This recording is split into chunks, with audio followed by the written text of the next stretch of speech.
What's going on, guys? So I think I found the windiest day we've had so far this year. Winds are roughly 35 miles an hour, consistent. It's gusting a bit, it's blowing a bit, but it's certainly a crazy windy day, and we get a lot of those over here. But today I am going to take this 2022 Nissan Titan Pro4X. This is not the Titan XD, so this is a slightly lighter truck. Has roughly 1,280 pounds worth of payload capacity, and we're gonna hitch it up to that trailer. Well, not the silver one, but the black one. That is my cargo mate, 20-foot long trailer. Has a GVWR of about 10,000 pounds. Dry, it's about 4,500 pounds, or at least as it's sitting, it's probably about 4,500 to 5,000 pounds. So we're gonna hitch up to it on this incredibly windy day with absolutely no sway control. Now let me explain why we're not gonna put any sway control or weight distribution on here. So in its current configuration, it's gonna transfer roughly 500 pounds to the back of the Titan. Up front, you will notice a few very interesting things about the A-frame. First of all, it's a fully boxed A-frame.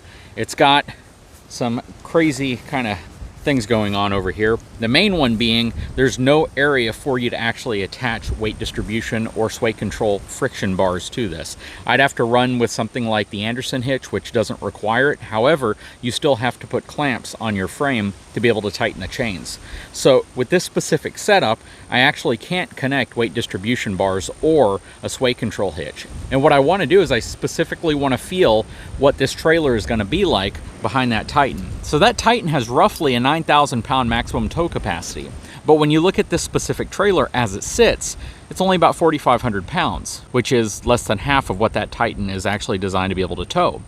The weight transferred to the back of that truck is only going to be about 500 pounds. This trailer is almost empty, and most of the stuff that was in here has been taken out. So we're going to hitch this up to the truck. We're going to take it out on this incredibly windy day, and I will give you a first-person perspective of how I feel that Titan handles this trailer. Now, we're not going to go out to any really crazy populated areas, only because I don't want to run the risk, of course, that a sway incident or something does occur and I create an unsafe scenario for anyone. And I really don't think I'm going to have any problem towing. The challenge I'm going to have is controlling the wind, which is going to hit the side of this. So I'm going to have my hand on the trailer brake controller and just essentially be ready in the event, I have any type of a wind impacting event. Anyways, let's get the Titan all backed up to the trailer, hitched up and ready to go. Okay, just have to get the truck backed up to the trailer and hitched in place. The hitch we're going to be using is the same Kurt hitch that you guys have seen on the channel quite a bit. It's a very, very simple and easy to use adjustable hitch.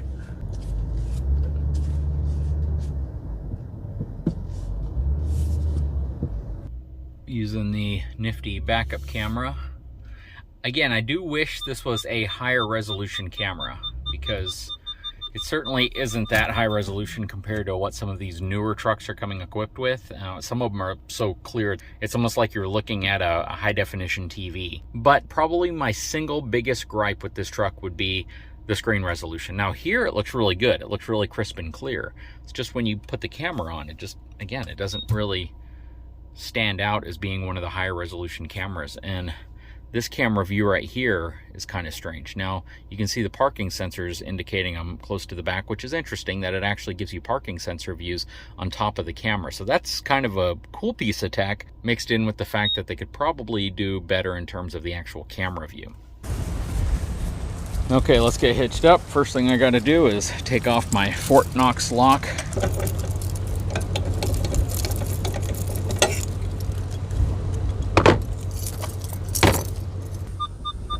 You know what? While I'm backing up, I noticed there's another gopher mound right there. I'll have to deal with that one in a little bit.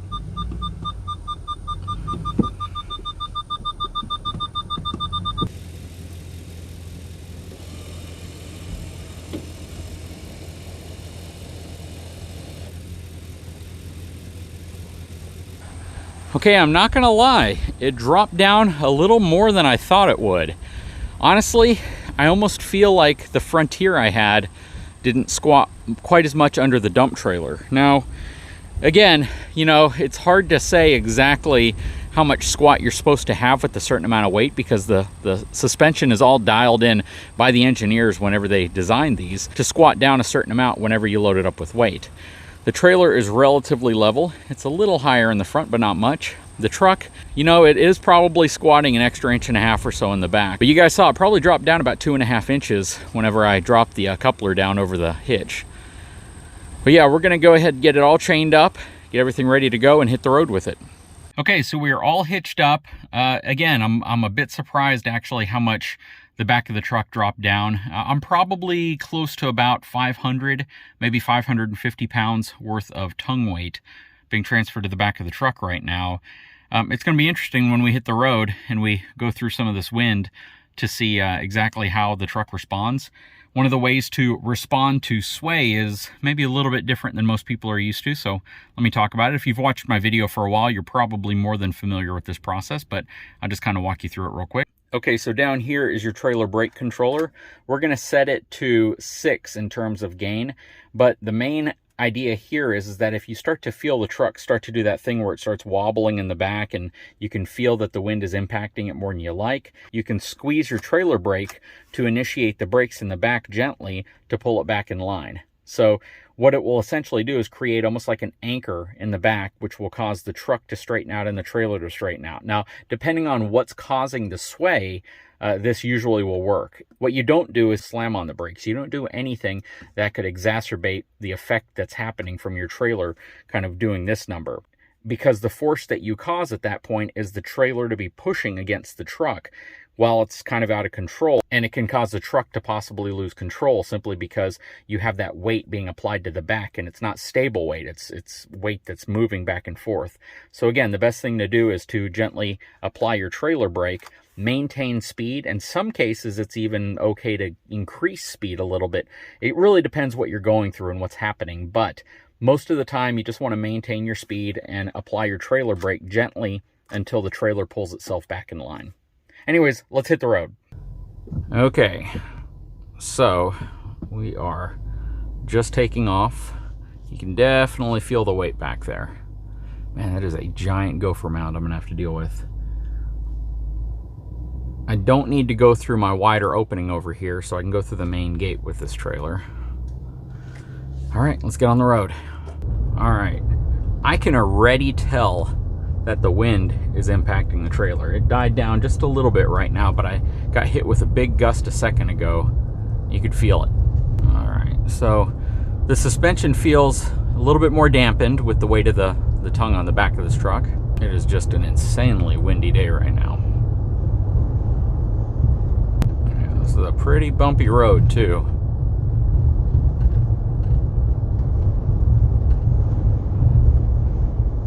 These farm roads just are not maintained like they should be. Yeah, the wind is certainly causing the trailer to move the truck around a bit.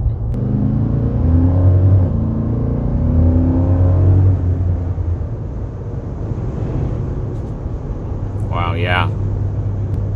The wind is pushing pretty hard against the trailer right now. You can really feel it. The truck accelerates just fine towing. Certainly doesn't feel like the trailer's too heavy from a towing perspective.